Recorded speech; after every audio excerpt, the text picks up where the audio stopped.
We're going to have to spend 2 more weeks in Nehemiah. We are in Nehemiah chapter 13 tonight. My intention was to finish this chapter. We're going to start in chapter 13, verse 3. And, of course, there's verse 4. That's where we covered until last week. And there's several things happening in this chapter that are very interesting. One of the things that's going to be important is Nehemiah. We're going to find out Nehemiah arrived in 445 BC. They built the wall in 444 BC.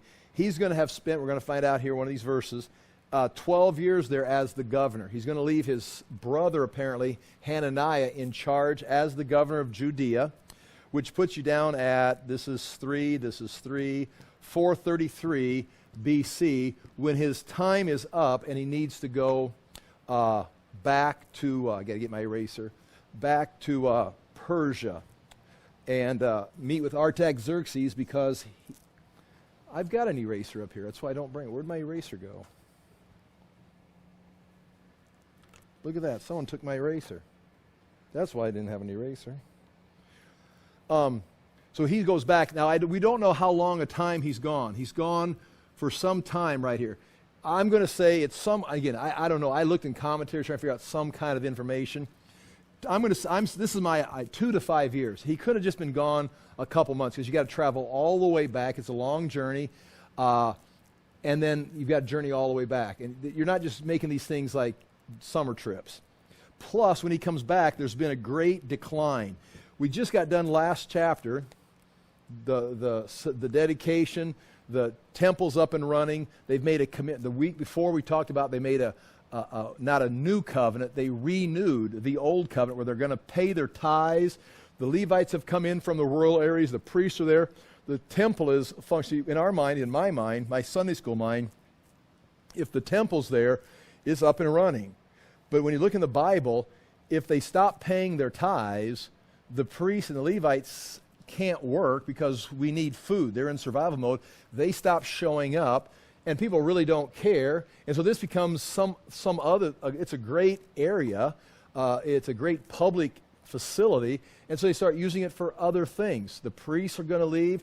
Well, Nehemiah had brought everybody back in, got it up and running. But by the time he comes back here in chapter 13, he's going to come back. So let's say 33, it could be 431, all the way to, say, 428 BC. And again, this is me guessing when he returns back to Judea. And there's been a great decline. And the great decline includes, and we'll see, they've stopped paying their tithes and their offerings, which is they're not just giving them to God. They are offering sacrifices to God, but they're giving supplies to the temple to provide for the priests and the Levites who are doing all this work, which includes the sacrifices, the caretake of the temple. It involves the teaching, all the holy days. Well, now you've got all these people. They've gone back into the rural area trying to find employment, most likely farming, sometimes their own land, most likely. Well, now this is wide open. The leadership is not interested in it because we have other ideas. And so now they start using this for other purposes. And we're going to find out when he gets back, Tobias, the Ammonite, is in one of the rooms. One of the storerooms was empty. We're not even using this. Why aren't they using the storeroom? Now, one of 2 things happened. They took and just got rid of all the tithes and all the food and all the supplies for the Levites. Says, Tobias, we want you to live here. Or they ran out of supplies. No one was collecting the supplies. The Levites disappear. And they say, hey, we've got an open room here. You want to move in here? And so Tobias, one of Nehemiah's arch enemies throughout this book, during his absence, moves into one of the storerooms where they're supposed to be, like the grocery stores, the storerooms for the priests, because no one's using it, and he's operating there. And what's he doing there? He's not just living on the prime real estate, got a cheap apartment. He's got to be there. It doesn't say specifically, but he's got to be there for some political reason, some kind of power base, and he's got alliances. During this whole time, by the time we get to the end of the chapter, the high priest is involved with this, and Sanballat, or Sanballat, however you want to end up saying it, the Samaritan, his daughter is married to the high priest's grandson. So these guys, Tobias the Ammonite and Sanballat, the Samaritan, they're intermarried with the priesthood, and Nehemiah comes back to this mess. It's like, and that's where we're at. We're going to see chapter 13, verse 3 at the top of page 1, Tobiah in the chamber on the temple court. And then page 2, verse 10, the Levites are not supported and the temple is not functioning. Page 4, the Sabbath is being violated, meaning they're not even observing the Sabbath. Now Nehemiah's got to reinforce. Now when Nehemiah left, remember Ezra's been part of this too. They've been reading the law. Ezra's had all this reform. His purpose for coming back was to enforce the law of Artaxerxes and teach the law of Moses. Artaxerxes is positive towards the Jewish return and the Jewish law. They are paying taxes to the Persians. They are following the Persian law, but Artaxerxes has no trouble with them implementing these procedures. Well, Ezra came to do that, and now sometime after 433, again, I can't give you an exact date, somewhere probably around 431, 428. By that time, Ezra's teaching's been forgotten already. Nehemiah's reforms have been countered, and Sanballat, the Samaritan, and Tobias, the Ammonite, who opposed Nehemiah, once Nehemiah leaves, they move in and go, wow, he's really updated the place, and they move in and take over. And then the bottom of page 6, we won't get to this tonight, there's been more intermarriage with foreign women and children who do not speak Hebrew. This is when Nehemiah gets back. So that gives you a clue. If he leaves in 433, by the time he comes back, Ezra stopped remarriage, intermarriage with other nations, and the reason for that is not racial superiority, it's cultural. We are Jews teaching the Jewish law. You start marrying other people, they're going to be bringing their holidays, they're going to be bringing their culture in, and in this case, they're bringing their language in, and the children are not learning Hebrew, they're learning some other language of the surrounding nations. If they're not learning Hebrew, they're not learning Yahweh worship, they're not learning the law of Moses, they're learning Gentile culture. So in Nehemiah, by the time Nehemiah gets back, you've got Gentiles living on the temple, not just in Jerusalem, living on the Temple Mount. You've got Gentiles living in the city. You've got Jewish children that are part Gentile in Judea and Jerusalem. They can't even speak Hebrew. Remember how they had trouble when Ezra read the law and the Levites were going around and communicating? They're translating it, trying to explain it. Well, now you've got children that don't even understand Hebrew, and they were making progress. They're right back to where they were. And the point is, nobody cares. There's only one person here of the leadership that's even going to say, this is a problem. It's Nehemiah who comes back to it. Otherwise, this paints the picture in this book that if Nehemiah hasn't returned, if Nehemiah doesn't come back, Israel's done. I mean, they just blend into the cultures, and like we talked about last night in class, like Steve said, I didn't realize this, but Josephus is why we understand the Jewish wars with Rome in 66 to 70 because he wrote so much information about it. For the Romans, it was just another day out in the battlefield. They win a battle, they come home. We'd have the Arch of Titus. We'd have some references to it, but as far as that, it would just be lost into history. Well, and it's guys like Josephus and some of the Jewish writers that have kept this idea going, especially with the Old Testament. Well, this whole thing could have been forgotten and erased, and when it comes time for the Messiah to come into his temple and pronounce himself as the king and the sacrifice, it's a shrine to Zeus or something, and these people are, Egyptian or Samaritans. It's like, and so this is, you say, this is not about racial superiority. This is about preserving the truth and the message, the purpose of God, so all these things can be fulfilled. So with that introduction, I'm going to begin reading chapter 13, verse 3 in the NIV, chapter 13, verse 4. And my intention was to finish the chapter tonight, and we're not going to. But I'm going to read to the end of the chapter, and you'll hear these breaks as far as what's going on. So chapter 13, verse 4. Before this, Eliashib the priest, remember this is the priest, the high priest, had been put in charge of the storerooms of the house of God. He was closely associated with Tobiah, the Ammonite, the Gentile. And he had provided him with a large room formerly used to store the grain offerings and incense and temple articles, and also the tithes of the grain, new wine, oil prescribed for the Levites, singers, gatekeepers, as well as the contributions to the priest. So all these things were gone, the grain, the incense, but also there's some temple articles. Some of the things that they used in the temple were stored in there. They've all been moved out. But while all this was going on, Nehemiah says in verse 6, I was not in Jerusalem, for in the 32nd year of Artaxerxes, king of Babylon, again, he's saying king of Babylon because his capital was in Babylon or in Susa or in Persepolis, depending on the time of the year. That does not mean the Babylonian Empire. That means that's where his residence was. Could have been Persepolis or Susa. It's the Persian Empire. The king of Babylon, I had returned to the king, because that's who he works for. Again, that's amazing that he gave him that 12-year break. I'm going to go see how's it going on in Jerusalem. And he basically appointed Nehemiah to be the governor for a 12-year period. Like he had a 4-year stint as a president, 4-year term. Nehemiah got a 12-year term as governor, and then he's got to report back to Artaxerxes. Again, something takes place right there. Nehemiah convinced him to send him back to double check. His brother Hananiah is serving as the governor. And apparently he didn't have the leadership skills or whatever, but got outplayed, and he begins losing control. Sometime later, I asked his permission and came back to Jerusalem, just like he asked the first time. We don't know anything about this conference. He brought him the cup. Why are you downcast? Well, we don't know why, how it happened. But he asked me in our text, he says yes, and gave him another period of time. We don't know for sure how much time that was. We got a few clues. I might refer to them as we go by them. Here I learned about the evil thing Eliashib, the priest, had done in providing Tobias a room in the courts of the house of God.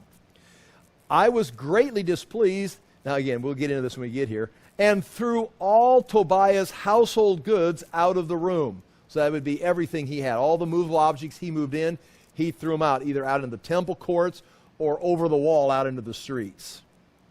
And I was greatly displeased and threw all of Tobias' household goods out of this room. I gave orders to purify the rooms and then put back into them the equipment of the house of God. Those are all the vessels and the equipment that were used in the temple that they moved out, so Tobias could move out the things of God so they can move the Gentile in to the temple courts. Which, I mean, it's like, that doesn't. How did it decline that far that fast? How could what kind of high priest would say that's a good idea? I mean, it'd be like the Pope approving of transgender and gay marriage or something. I mean, it'd be that ridiculous if you can imagine that. You know what I'm saying?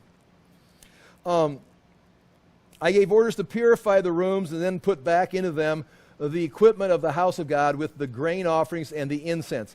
I also learned that the portions assigned to the Levites had not been given to them. Now I learn, why is he living here? Well, we weren't using it. Why weren't you using it? We don't have anything to put in there. No one's collecting the grain, the offerings, the tithe. And that all the Levites and singers responsible for the service had gone back to their own fields. I mean, they gave up on the people because the people aren't interested. The leadership is not asking or requesting. The Levites aren't going out to gather it. So it's like, it'd be like going to Hy-Vee and there's no food. You've got to come up with plan B. And their plan was go out and start farming. So I rebuked the official. And we'll come back to that word. He's going to twice use a word like that. That's rebuke in the NIV. It's confronted in the English Standard. And the word is rib in the Hebrew, which means it's a lawsuit. It's a legal case. He doesn't just rebuke them. It's like, whine, you shouldn't be doing that. It's like, here's the paperwork, I'll see you in court. Well, what kind of law would back him up? Well, Persian law, Levitical law, and so he's taking these guys to court. Puts that whole thing in perspective. Be careful. Sometimes you read stuff online, and I was reading about someone had trouble. When do you sue a brother in Christ? And I never I very, very rarely reply to anything unless it's right on my Facebook page. But I think, well, when would you take a brother to court? It's like, well, brother in Christ, well, when it's an illegal event. Well, Paul says you shouldn't take your brother to court. It's like, okay, so now Christians can't sue. Now here, oh boy, this is thin ice because we need a whole discussion on this. But that blanket statement, Christians shouldn't sue Christians. So now, if you have a legal situation, you have no alternative except to try to work it out. Well, the guy's a criminal. He's behaving in a criminal way. It's like, yeah, but he's a brother in Christ. Okay, you're brothers in Christ, but he has gone into criminal activity. It's illegal. Well, we just got to negotiate. You're negotiating with a criminal. He's ripping you off. It's like, so when do you go to court? Well, I think when it's an illegal activity, you can go to your brother in Christ, but if he's going to be a criminal, you got to go to court. Again, whoa, we're way out of bounds here, and I may have to study that and come back and read it. But it's like, no, your first option is don't have disputes in the church. But if someone is like skimming money out of the church coffer, it's like, well, we better resolve this. It's like, well, no, I'm investing that in real estate. It's like, you'll never find that money. It's like, well, we should resolve this. Well, go ahead. I'm not going to resolve it. It's like, what's your option? Well, I'm going to take you to court. Can't. We're Christians. It's like, well, if you want it, here's two verses. The first of them coming up tonight. Verse 11, so I rebuked the officials. They had not been collecting the tithe. The money for the Levites was gone. And so he goes to the officials, the nobles, the leaders, and rebukes them, which in the NIV translates rebuke. You should not have done that. I'm rebuking you. Thank you. We're still not going to do anything about it. It's the word rib or rub, depending on how you read it in the Hebrew, and it means a lawsuit. I will take you to court. I've got Levitical law that says you need to be collecting this, and I'm working for the Persian court system. And so we will resolve this. So when he rebukes them, I think he brings in paperwork. It's like, we're going to go to the courts of Persia and get this resolved. Again, I overspeak that possibly, but that word is not just, he was very upset.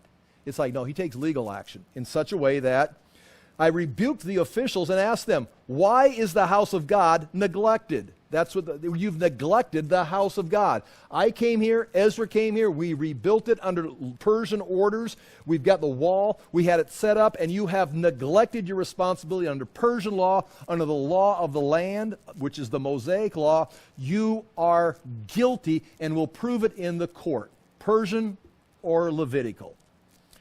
Why is the house of God neglected? Then I called them together and stationed them at their post. All Judah brought the tithes of grain, new wine, and oil into the storeroom. So all of a sudden, everybody's changing the direction. It's like, oh, thanks, Nehemiah, we just forgot to bring it in. Maybe he just rebuked them and they all go, oh, we're so ashamed of ourselves.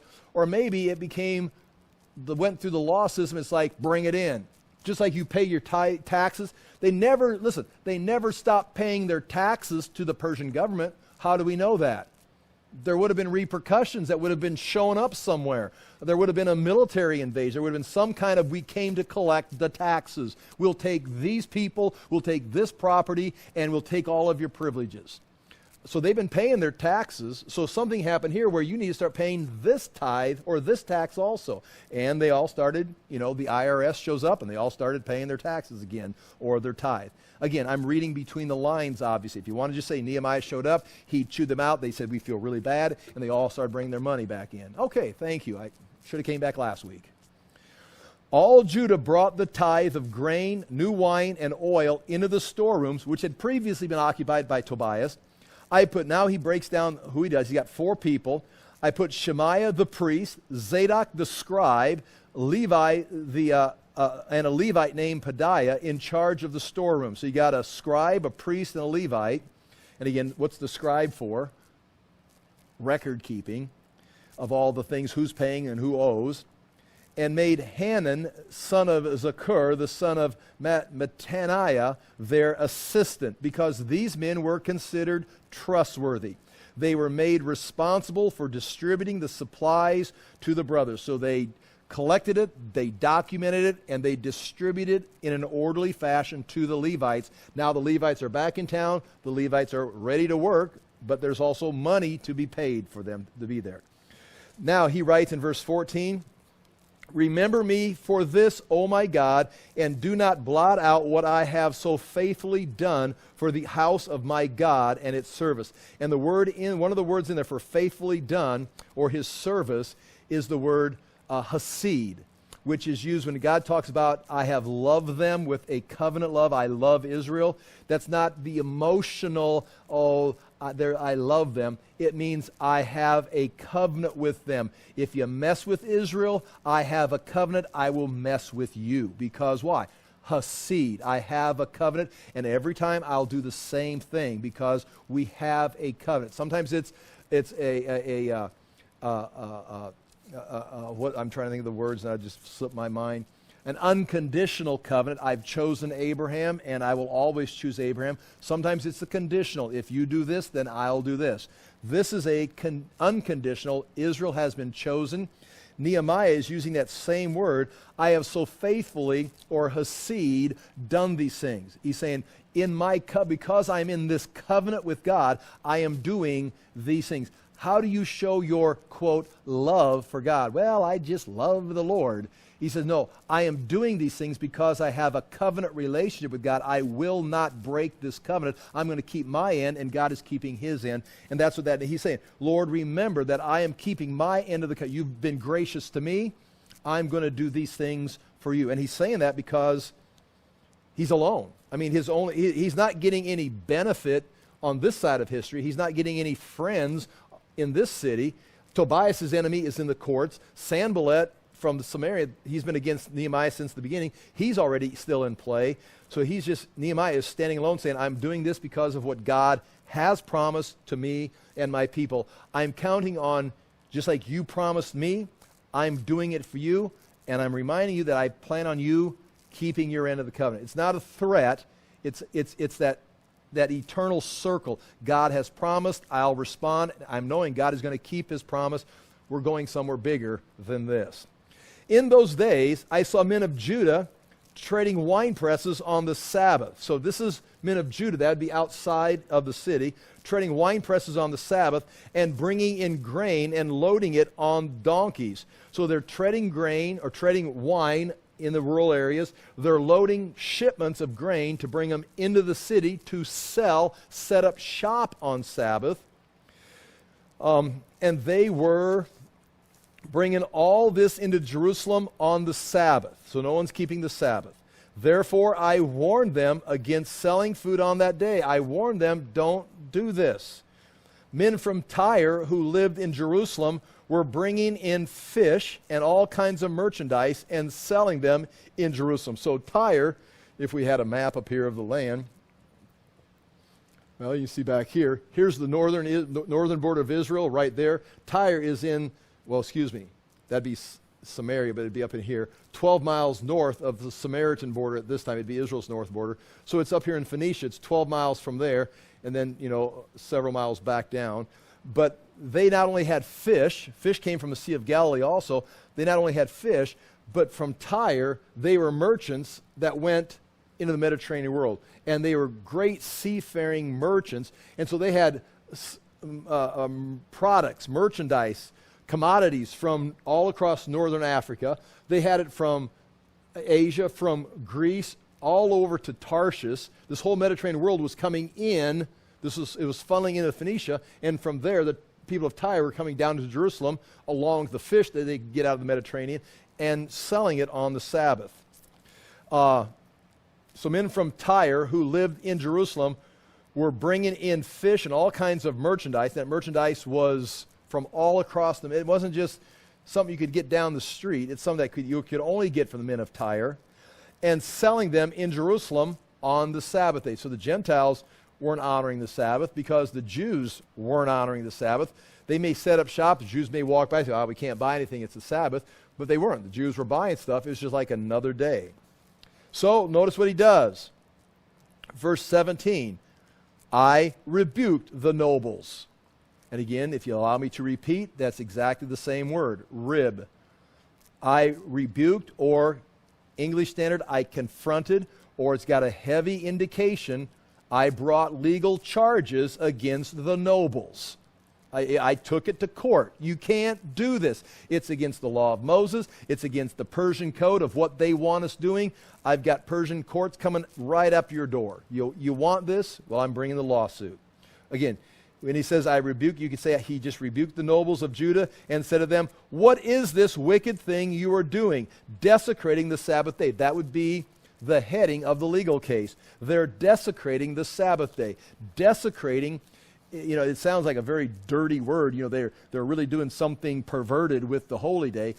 All it means is this day has been set apart for the Lord.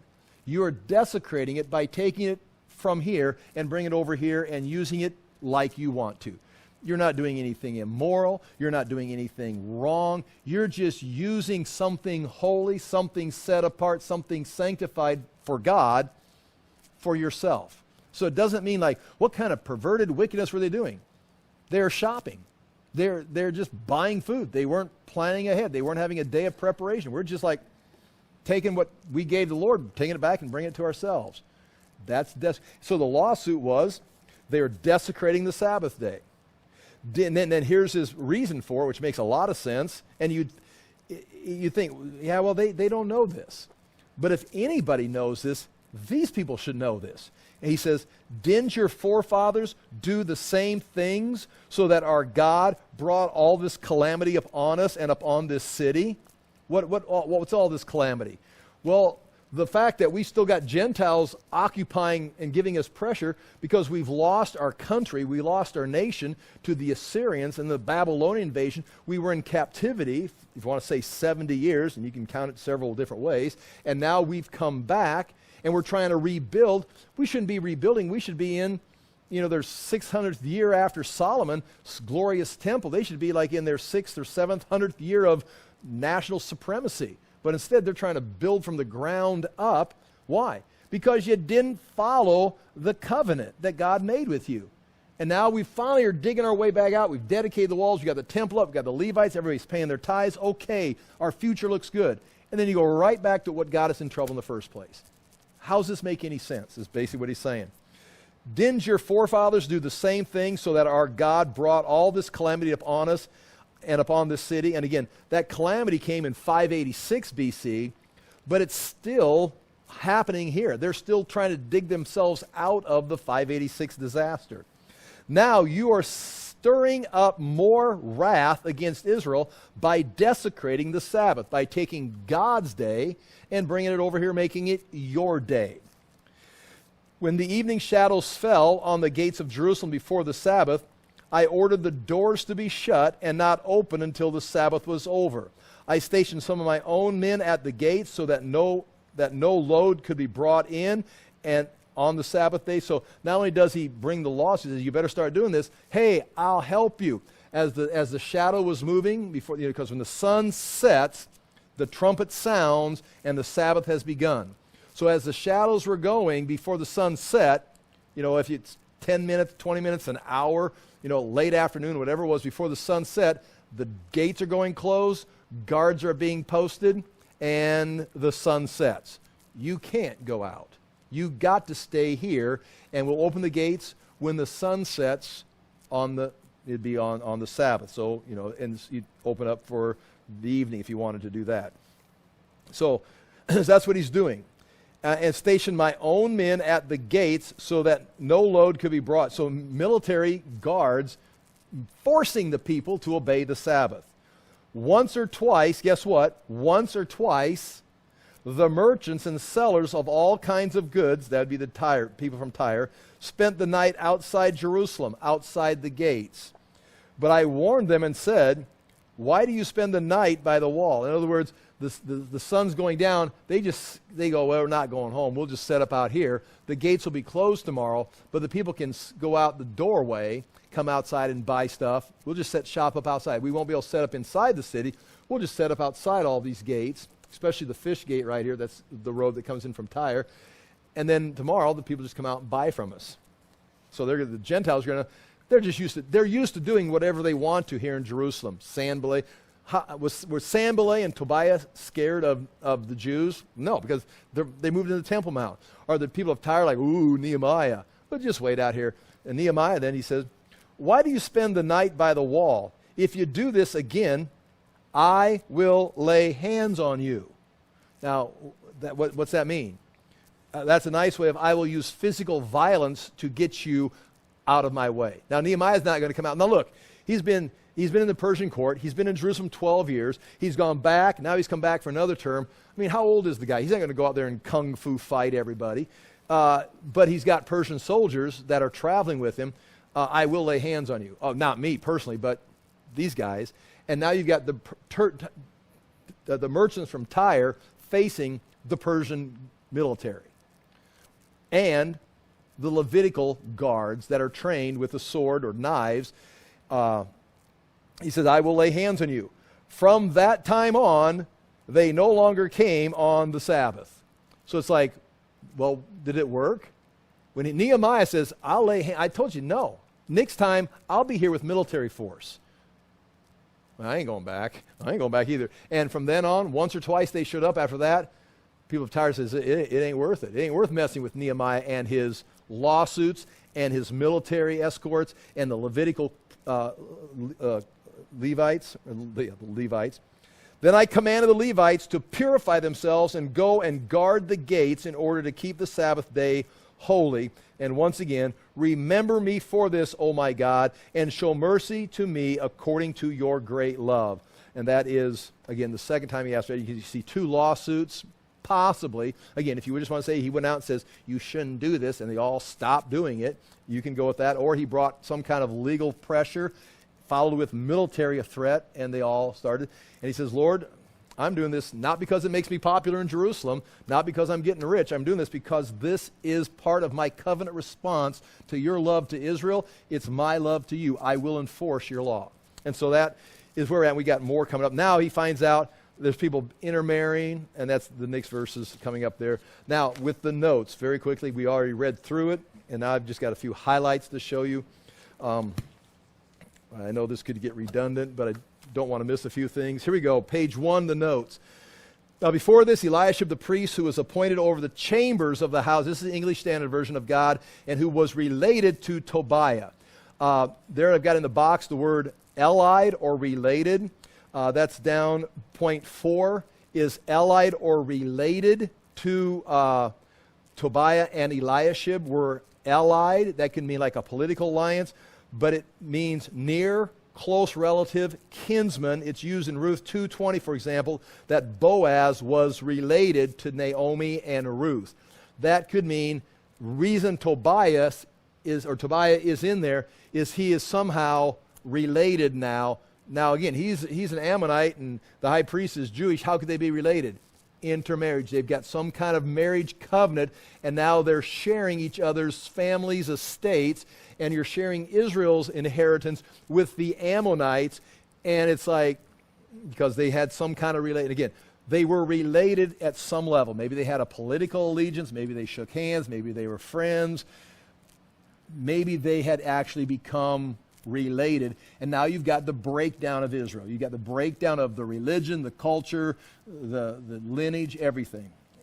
And that happened while he was gone. And again, over the chambers, the high priest, point 2, the high priest had failed by doing this, allowing a Gentile to be and dwell in the temple courts. He wasn't just had an office there, he had moved in. The high priest was not collecting the tithe. The high priest was not maintaining temple worship. You got to understand, the temple is not functioning. If you've got Tobias living there in the courts, it's like it's not operating like it's supposed to. It may not even be functioning. They may have, card games or pool tournaments going on. I mean, who knows what's going on? It may have, dog races, chicken fights. I mean, who knows what's going on up there?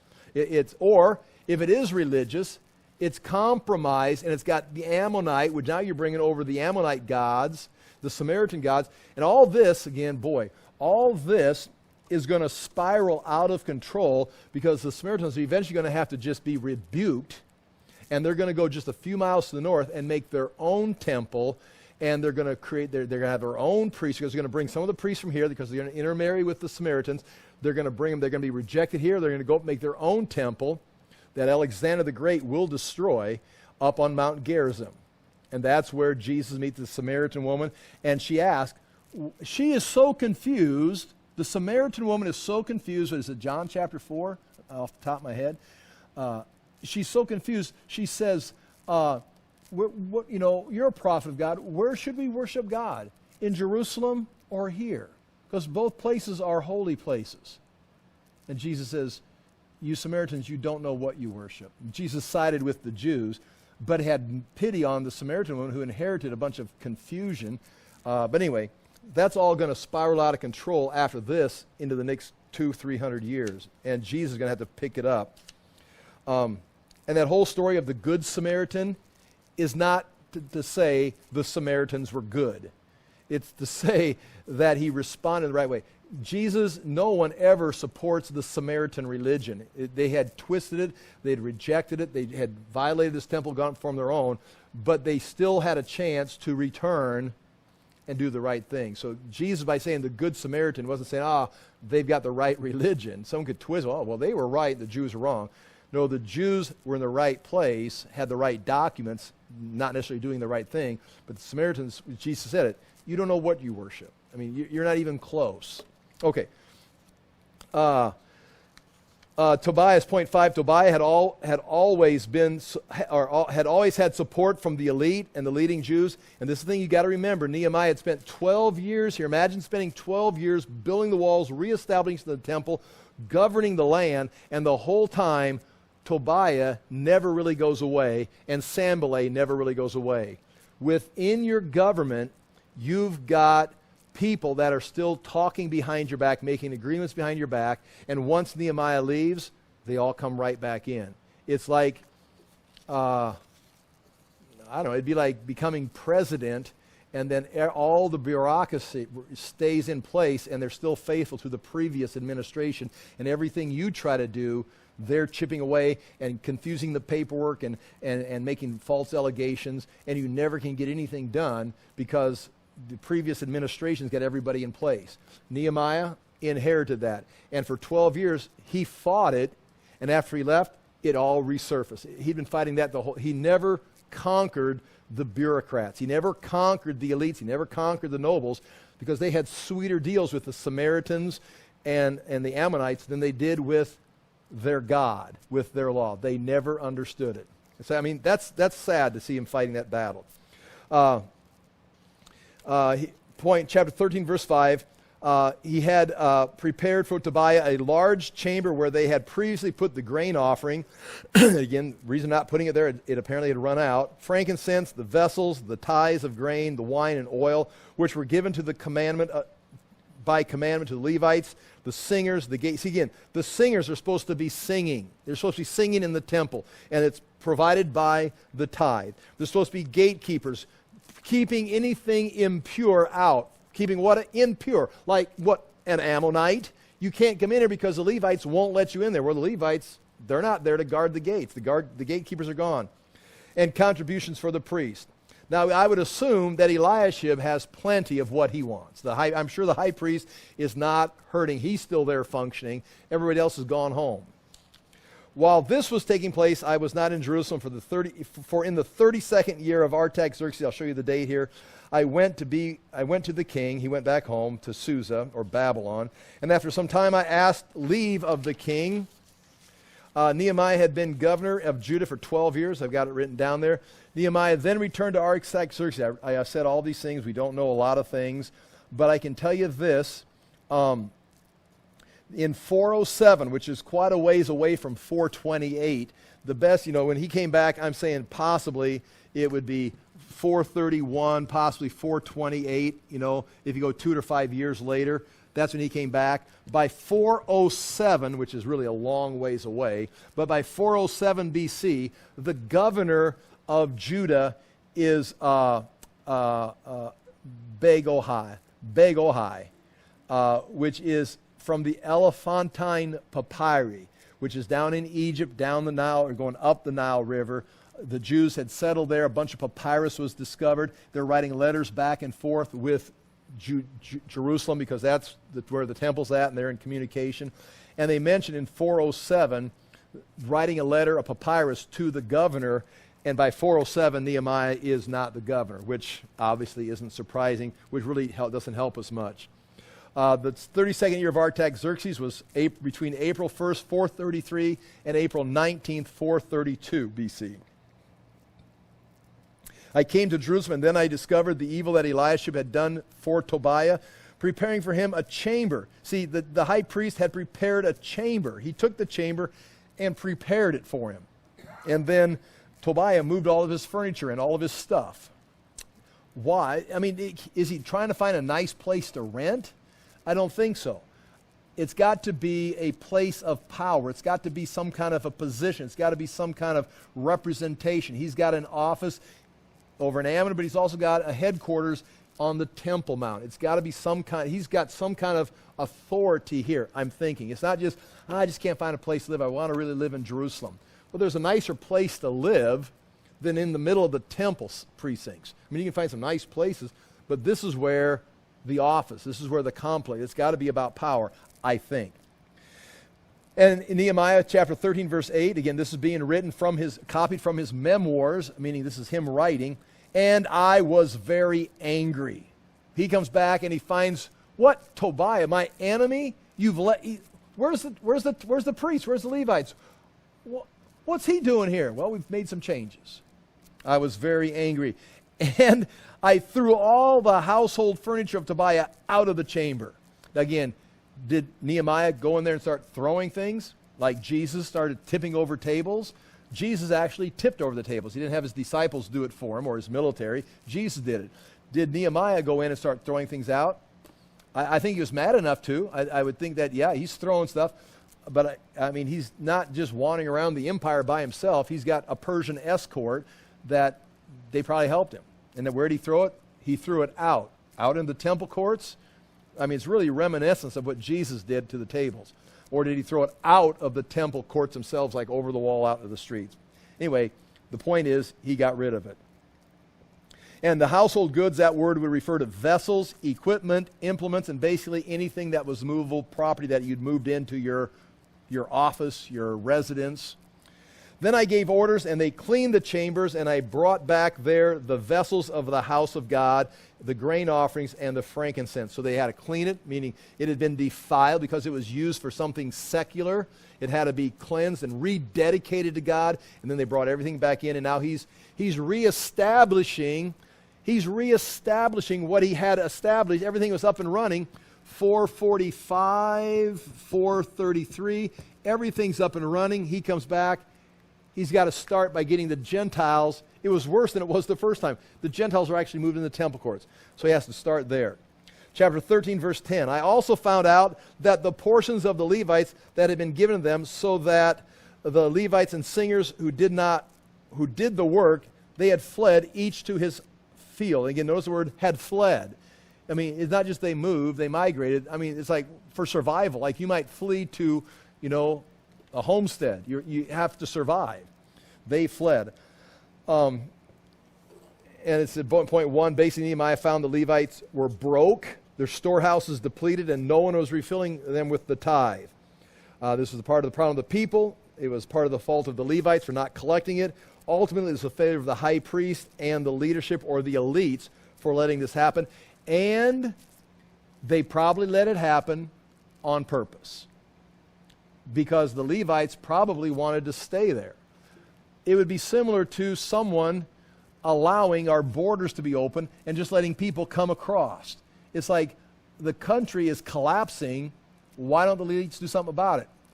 They want it to collapse. Why did you not collect the tithe? We want the Levites and the priests to disperse so we, the few elites, along with the Ammonites, can take control of this power base. So if we stop collecting, we stop feeding them, they've got to disperse. We can reduce the power to a handful of us elites right here.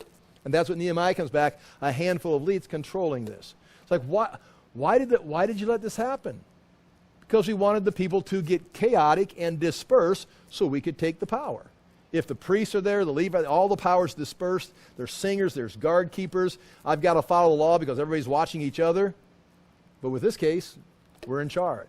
Nehemiah says it's not going to happen. Not on his watch. And so we continue to talk about that.